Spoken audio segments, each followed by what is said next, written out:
Hail and well met. 'Tis I Bard, pronouns they, them, and she, her, welcoming you once again to the Mad Realm. In today's video, we're going to be going over how you can improve your sculpting skills without having to utilize expensive materials such as green stuff or milliput. Without further ado, let's get into it.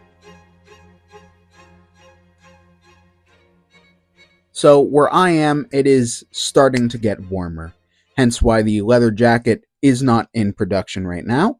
And I thought, well, if it's going to be getting hot, I'm probably not going to be inside a whole lot. And that means I'm going to have a whole lot more time to start working on a bunch of projects. And a lot of those projects are going to involve a lot of green stuff work, some milliput work, which of course I will be showing later on. Now, for those who are within the hobby, you all know that green stuff and milliput can be pretty expensive.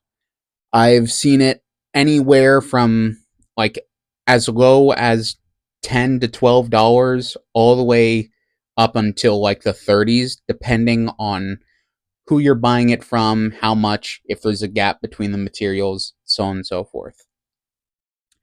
But as I was trying to find something to help me improve my sculpting techniques without having to be too expensive and replicate fairly similarly the texture and feeling of green stuff and milliput, I came across something that is Sculptex, a sulfur-free clay.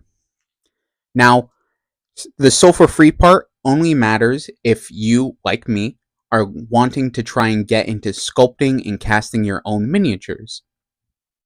In essence, it'll prevent stuff from sticking to it. But the key factor that I'm going to be examining today is the fact that this is an oil-based clay. And what that means is that unlike most forms of clay, such as green stuff or milliput, which are two-part epoxies, they do not air dry. Other things such as DOS clay and Sculpey will air dry, or you can put them in the oven to harden them. But ultimately, they will come, whether it is through heat or air, to a hardened state. With something like an oil clay, you're not going to have to worry about that. Now, you might be asking, how is this going to be important for our hobby? How is it going to benefit you for your art? Well, have you ever wanted to try and sculpt something but didn't know how you were going to go about it? So you mix up your green stuff, you mix up your milliput, what have you.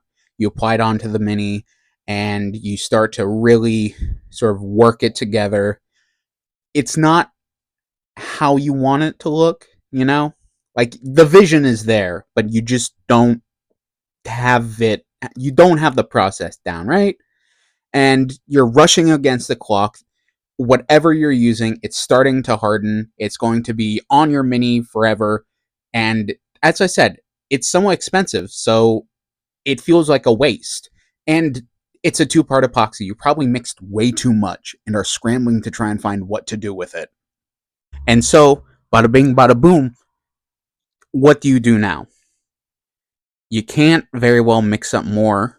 I'm like, you could, but once again, expensive. Conditions might not be right, might not have a whole lot of time. And you might just not fully know what you're doing. So, you need an alternative. And that is what this is for. I got this at a local retail shop, Smooth On, in Lower Macungie, PA, on a school trip. Because the one project that we're doing, we're going to be sculpting with oil-based clay and casting stuff. So, you might see some of that. But I was looking at it, and this was fairly cheap for like 1 pound of materials.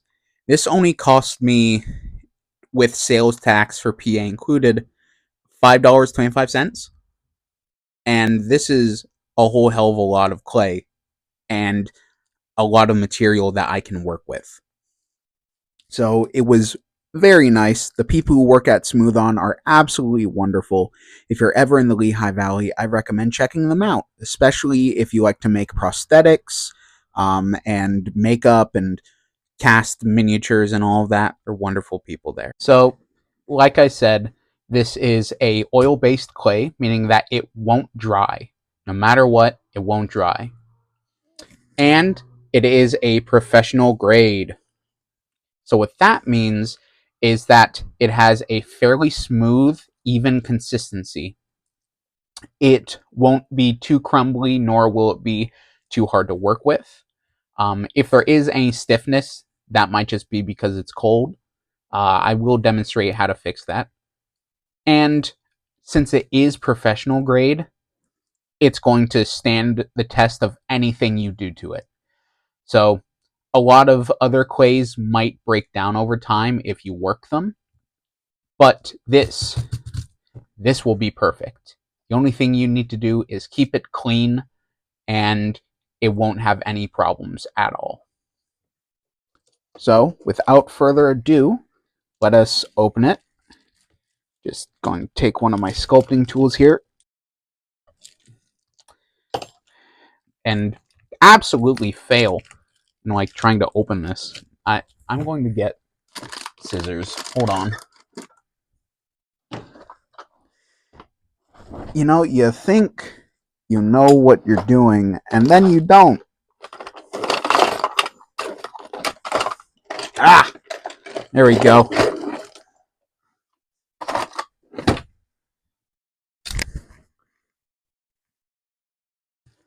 So, just open this.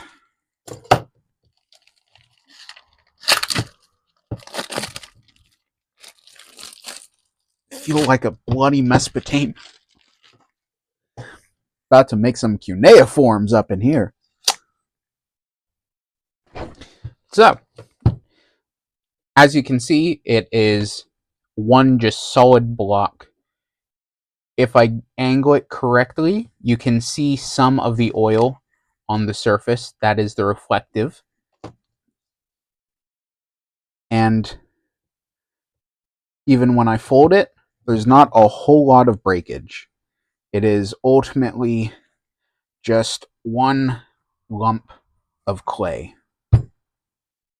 Fairly solid as well. But that is because it hasn't been worked a whole lot.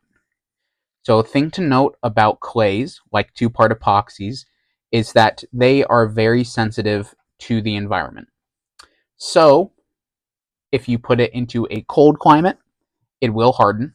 If you put it into a warm environment, it will soften. And in the case of this, let's just break off a small piece. The more you work it, the more it will sort of become easier to work with. Just knead it like you would anything else, or as if you were working a two-part epoxy, such as green stuff together. And once again, keep your hands fairly clean. Like I have paint on my hands, but that won't affect it. If you have something like dust or crumbs on your table or hands, then it will get onto it and is incredibly hard to remove. So just be wary about your space, keep it nice and clean, and also if you do utilize your table for anything else, you know, artistically or just in general, beware of any wet spots or of any ridges, such as here, there was some glue that got stuck that if it's scraped away, leaves dust, just wipe that off.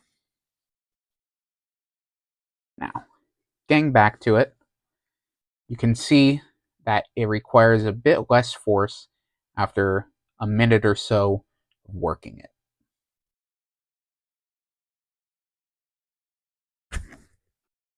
And now that I'm back, you can see here that the clay is incredibly easy to work with.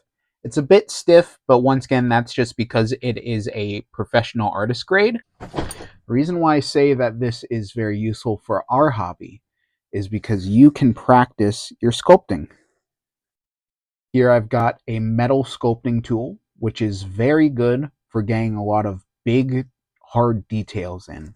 So if I wanted to like gouge or score, I can do it without problem. As opposed to something like a rubber tip tool, which is very good at helping smooth out details or cover it. So if I just run this, actually let me get the tool, the tip that's meant for it. If I just run it along very lightly, not applying too much pressure, you can see that it has gone back to its nigh original form, which is ultimately the difference between a metal tip tool and a rubber tip tool. Is rubber tip tools are good for soft details, good for blending, smoothing out, so on and so forth, versus a metal tip tool, which is good for getting that initial detail and form in, as well as custom tips, such as the one I've made here with green stuff and a bunch of metal ball bearings. Well, actually, they're not ball bearings, they're just BBs, which is what ball bearing stands for. Fun fact. And you can just apply it. Get a form like that. It's not necessary, but it makes it easier. Or if you make like weird fleshy things to just be blah. Hey, bobbing boom. Or press it in. Yeah. Might remake these and film it. Who knows? But so a good function with this oil-based clay is that you can practice sculpting with it.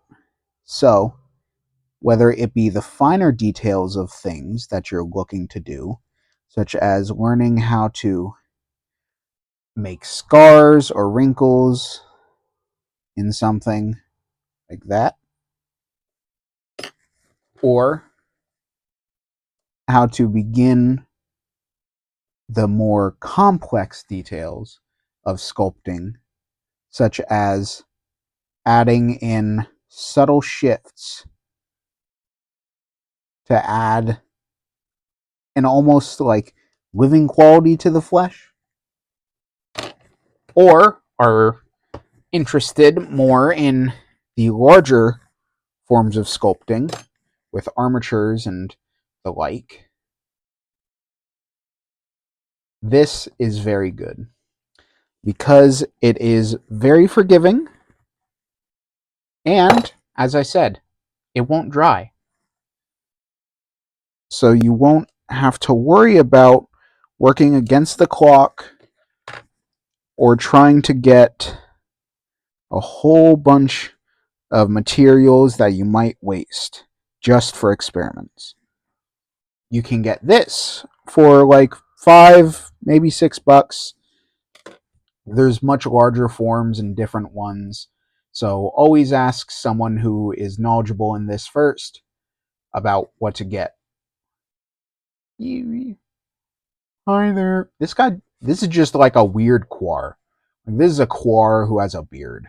You cannot prove me wrong. Look at that. This is just a quar. I am now a quar sculptor. Hello everyone. Welcome to the Kofdir.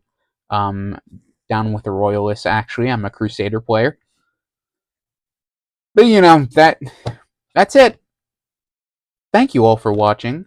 I hope that you have a lovely day. And as for storage, once again, a reminder: this does not harden, but it does collect things very easily. So if you're like me and have long hair and cats, beware, once again, as well as like I just cleared a hair right now. And be wary also of the surface you're sculpting on and any debris on tips from just accumulated dust or former projects. If you get a bit of color, like, oil paint here, it'll be fine. I wouldn't recommend painting this because that can sort of screw up the composition. Because in the painting composition video that I had posted as like my second ever video, paints are made up of pigments, and water and oil doesn't mix too well. We're not making emulsions here. So the water will sort of run off. The pigment might stay on here, and because it is a solid material, it'll mix in and be all cracky, and it's just not pleasant. So what you're going to want to do is either get a very clean, fresh plastic bag or something like a Tupperware container that is clean, free, and I would say relatively small. You want to prevent any material from getting in there that you don't want. All you do is just open it, put it in as so, and you are HOTTOGO good to go. Can I ask for just 3 breaths so that I can process? Thank you all for watching. My name has been Bard. Today was a bit more of an improv video because when I saw this, I just got very excited and knew that I had to make a video right away, especially as it pertains to videos coming up.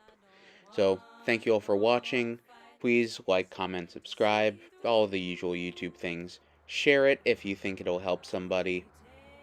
And of course, I've got socials linked in the description. And without any furthermore things to talk about, may chaos reign.